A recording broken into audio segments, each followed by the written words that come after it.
Wakil Presiden Maruf Amin menilai upaya penindakan seperti operasi tangkap tangan masih dibutuhkan.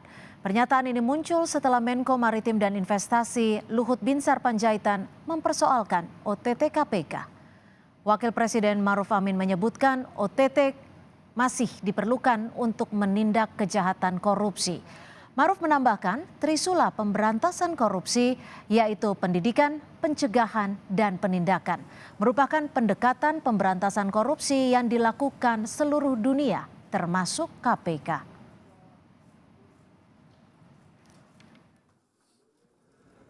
Dari pendidikan, pencegahan, dan penindakan.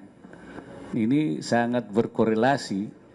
Jadi kalau pencegahan atau pendidikan dan pencegahan ini sudah berhasil, mungkin penindakan itu bisa tidak ada, minim ya. Tapi kalau ini masih belum berhasil, pendidikan dan pencegahan, mungkin akibatnya ada pada penindakan. Jadi ini untuk bagaimana supaya tidak lagi terjadi penindakan, maka ya supaya lebih masif juga pada pendidikan dan pencegahan. Sebelumnya, Menko Kemaritiman dan Investasi Luhut Binsar Panjaitan menyebutkan operasi tangkap tangan atau OTT yang dilakukan KPK tidak efisien. Menurutnya OTT yang dilakukan terlalu sering akan membuat citra negara Indonesia buruk di mata internasional. Kita nggak usah bicara tinggi-tinggi lah. Kita OTT itu kan tidak bagus sebenarnya. Buat negeri ini jelek banget gitu.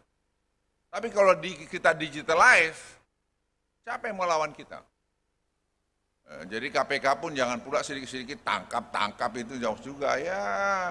Lihat-lihatlah, tapi kalau digitalisasi ini sudah jalan, menurut saya nggak akan bisa main-main.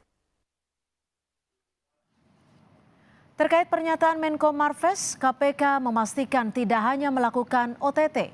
Menurut KPK, pihaknya juga kerap melakukan upaya pencegahan baik di sektor eksekutif maupun legislatif. Strategi pemberantasan korupsi yang KPK kembangkan dilakukan dengan 3 cara.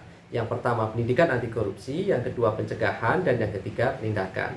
Ketiganya kami lakukan secara holistik dan simultan. Kami tidak prioritaskan hanya satu strategi saja, misalnya penindakan.